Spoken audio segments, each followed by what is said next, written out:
इस वक्त जब मैं आपसे बात कर रहा हूं तो ईरान ने इस्राएल के उत्तरी छोर पर यानी नॉर्दर्न इजराइल पर मिसाइल से हमले शुरू कर दिए हैं। इस्राएल का दावा है कि उसकी मिसाइल डिफेंस सिस्टम काम कर रही है और हर किस्म की मिसाइल को रोकने के लिए तैयार है, मगर दुनिया जानती है कि ईरान के मिसाइल और उनकी ताकत किस तरह से दुश्मन को नेस्तनाबूद कर सकते हैं। यकीनन दोस्तों, डोनाल्ड ट्रंप और नेतन्याहू ने मध्य पूर्व को एक बार फिर तबाही की तरफ, आग की तरफ ढकेल दिया है। ईरान के साथ यह औपचारिक जंग की शुरुआत है। एक तरफ ईरान, दूसरी तरफ अमेरिका और इजराइल। और मैं आपको बतलाना चाहता हूं एक एक करके, मेरे पीछे आप लगातार जो तस्वीरें देख रहे हैं, यह वो अफरा तफरी है जो ईरान के अंदर मची हुई है। ईरान से ये वीडियोस लगातार आ रहे हैं, यानी कि हमले के तुरंत बाद ये तस्वीरें सामने उभर कर आई। पहले खबर आती है कि इस्राएल ने ये हमले किए हैं, मगर बाद में डोनाल्ड ट्रंप खुद आते हैं, राष्ट्र के नाम संबोधन करते हैं और कहते हैं कि इस हमले में हम यानी कि अमेरिका और इस्राएल दोनों शामिल थे। हालांकि दिलचस्प बात, उनके भाव में साफ तौर पर एक डर दिखाई दे रहा था। वो इस बात का जिक्र कर रहे थे कि इस हमले में कई अमेरिकी भी मारे जाएंगे। तो बड़ा सवाल यह कि आपने आखिर यह हमला किया क्यों, जब आपके मन में इस तरह का डर था? जब जेनीवा में तीसरे दौर की बातचीत के बाद ईरान ने यह कहा कि बातचीत शांतिपूर्वक रही, सकारात्मक रही, बावजूद इसके अमेरिका ने प्रहार कर दिया। और आपको समझना पड़ेगा दोस्तों, इस हमले का क्या मकसद है। इस हमले का मकसद है ईरान में सत्ता परिवर्तन। दोस्तों, जिस खबर की मैं पुष्टि कर सकता हूं वो ये कि ईरानियन रेवोल्यूशनरी गार्ड कोर ने कहा है, IRGC ने कहा है कि बड़े पैमाने पर मिसाइल हमले किए हैं। और ये मिसाइल हमले न सिर्फ इस्राएल पर किए जा रहे हैं, बल्कि मध्य पूर्व में जितने भी अमेरिकी बेस हैं वहां पर हमले किए जा रहे हैं। सबसे बड़ी बात, कतर में अफरा तफरी मच गई थी। जी हां, अब मैं आपको एक वीडियो दिखाना चाहता हूं, अल जजीरा का वीडियो। वहां पर कार्यक्रम चल रहा था और अचानक टेलीफोन पर इमरजेंसी सिस्टम एक्टिवेट हो जाता है। क्यों? क्योंकि कतर पर भी अमेरिकी बेस पर ईरान ने हमला किया था और यह बताया जा रहा है कि उस हमले को पेट्रियट मिसाइल डिफेंस सिस्टम से रोक लिया गया। देखिए अल जजीरा के अंदर क्या हालात थे। Or to minimize the damage, because President Trump said that we might lose some of our soldiers, and that's a cost that we are prepared for. This is the alarm, by the way, that we all get on our phones here in Doha when there is an urgency. And so the National Emergency Alert System has gone off here in Qatar. The Defense Ministry in Qatar announcing just a short while ago that an Iranian missile has been intercepted here in Qatar, warning citizens basically to take shelter. Let's bring in Alan Fisher in Washington DC. Apologies, there's a bit of chaos in the newsroom, as you can imagine, because this is also happening here in Qatar. Emergency systems going off here. Alan Fisher. इसके अलावा दोस्तों, मैं आपको एक और video दिखाना चाहता हूं। यह है ईरानियन स्टेट टेलीविजन के अंदर किस तरह का वीडियो चल रहा था। यानी कि वहां पर पूरी तरह का जिंगोइज्म एक तरह से चल रहा है, क्योंकि जाहिर सी बात है अब ईरान युद्ध की स्थिति में है। उसका मुकाबला दुनिया की दो बड़ी ताकतों से हो रहा है। तो वहां के स्टेट टेलीविजन में इस तरह का संदेश दिखाया जा रहा है।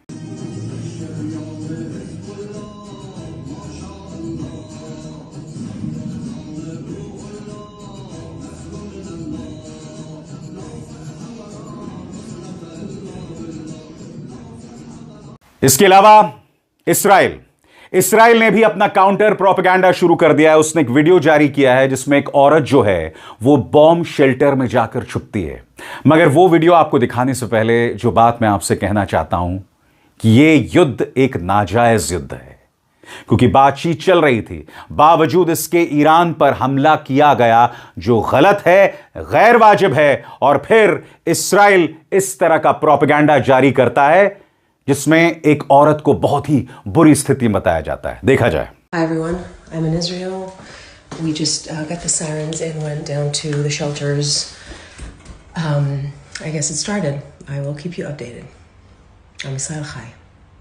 और आप भी जानते हैं दोस्तों कि ये यहां पर रुकने नहीं वाला है, हालात बद से बदतर होने वाले हैं, क्योंकि ईरान ने न सिर्फ इस्राइल बल्कि सभी बेसिस पर हमला करना शुरू कर दिया है। जॉर्डन, यूएई, इसके अलावा कतर तमाम बेसिस पर हमला कर रहा है और इन बेसिस में तैनात अमेरिकियों को इसका खमियाजा भुगतना पड़ेगा।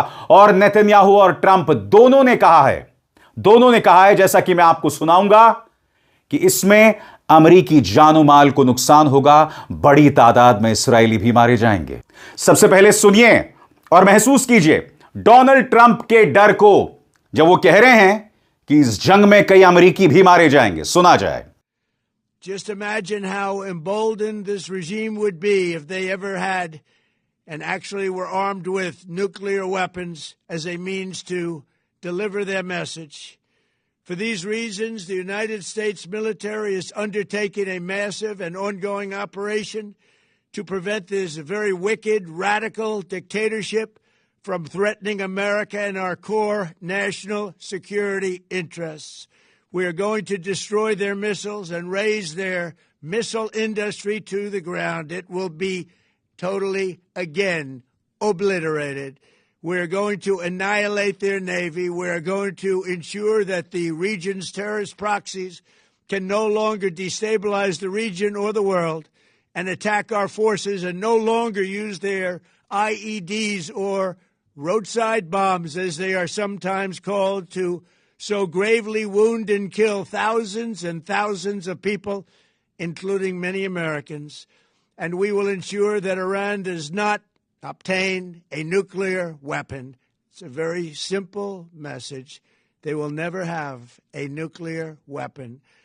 This regime will soon learn that no one should challenge the strength and might of the United States Armed Forces. I built and rebuilt our military in my first administration, and there is no military on earth even close to its power, strength, or sophistication. My administration has taken every possible step to minimize the risk to U.S. personnel in the region. Even so, and I do not make this statement lightly, the Iranian regime seeks to kill. The lives of courageous American heroes may be lost, and we may have casualties. That often happens in war. But we're doing this not for now. We're doing this for the future, and it is a noble mission. और ये कहीं ना कहीं Donald Trump के अंदर का खौफ बोल रहा है दोस्तों। क्यों?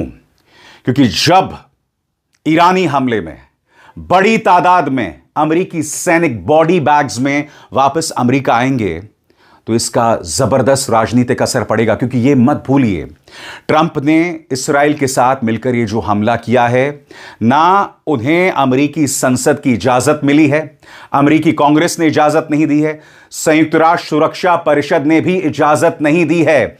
यानी कि एक तरह से डोनाल्ड ट्रंप और इस्राएल की दबंगई है कि उन्होंने ईरान पर हमला कर दिया, बावजूद इसके कि अगले हफ्ते ओमान की मध्यस्थता में बातचीत फिर से होने वाली थी, फिर भी यह हमला कर दिया गया।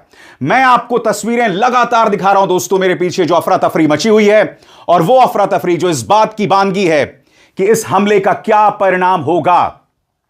ईरान ने भी कह दिया है कि हमला ऐसा होगा जो बहुत ही खौफनाक होगा। और मैं आपको बता दूं, जैसे यह हमला होता है, जॉर्डन जिसका कोई लेना देना नहीं है, वहां पर एयर सायरन्स बजना शुरू हो जाते हैं। क्यों? क्योंकि ईरान ने कहा था कि जहां जहां अमेरिकी बेसिस हैं, हम उन्हें बख्शने नहीं वाले हैं। सबसे पहले मैं आपको बतलाना चाहता हूं, शुरुआत में जो हमला किया इस्राएल ने कहां किया, आपके स्क्रीन पर ये वो तमाम जगह हैं, किरमानशाह, इलाम, इस्फाहन, क्वाम, तेहरान, कराज और तबरीज, इन तमाम जगहों पर यह हमला किया गया जो आप अपने स्क्रीन पर देख रहे हैं। और मैं आपको दोस्तों एयर स्पेस इस वक्त दिखा रहा हूं। आप देख सकते हैं ईरान की एयर स्पेस पूरी तरह से खाली हो चुकी है, उसके ऊपर एक भी प्लेन नहीं उड़ रहा है, मगर आसपास जितने भी देश हैं वहां पर विमानों से पटा पड़ा हुआ है। आप देख सकते हैं इराक में भी इस वक्त एक भी प्लेन नहीं उड़ रहा है, तुर्कमेनिस्तान, अफगानिस्तान, पाकिस्तान, इसके अलावा जॉर्डन, इजराइल, तमाम जगहों पर आप प्लेन्स को देख रहे हैं, मगर कहीं पर भी ईरान में कहीं पर भी एक भी प्लेन नहीं उड़ रहा है, एक भी प्लेन नहीं उड़ रहा है। और जैसे ही डोनाल्ड ट्रंप इस बात की पुष्टि करते हैं तो नेतन्याहू भी सामने आते हैं और सुनिए नेतन्याहू ने क्या कहा।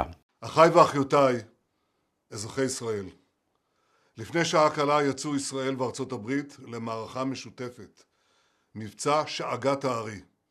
מטרת המבצע, לשים קץ לאיום ממשטר האייתולות באיראן.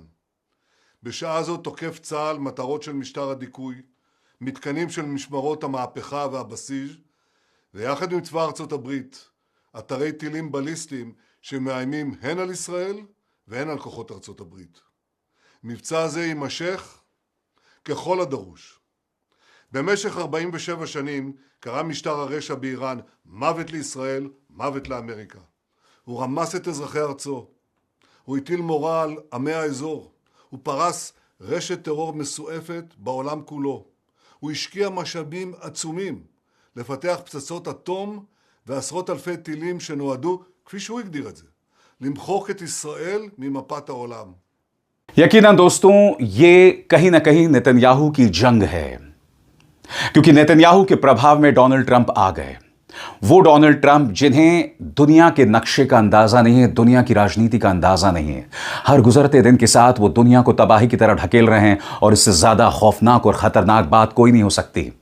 और जैसा कि आज डोनाल्ड ट्रंप ने कहा कि हम उनकी मिसाइल्स को बर्बाद कर देंगे, हम उनके नेतृत्व को बर्बाद कर देंगे। तो जब शुरुआती हमला होता है, जैसे कि आप देख सकते हैं, शुरुआती हमला उनके राष्ट्रपति मसूद पेजेश्कियां के दफ्तर और उनके घर पर होता है। जी हां, पहला हमला वहीं पर होता है। फिर खबरें आती हैं कि जहां पर सुप्रीम लीडर खामेनी थे वहां पर भी हमला हुआ है, मगर फिर रॉयटर्स के जरिए हमें पता चलता है कि सुप्रीम लीडर खामेनी को एक सुरक्षित जगह पर ले जाया जा चुका है। आपने गौर किया होगा, डोनाल्ड ट्रंप ने IRGC यानी इरानियन रेवोल्यूशनरी गार्ड कोर को भी चेतावनी दी थी। मकसद क्या है इसका?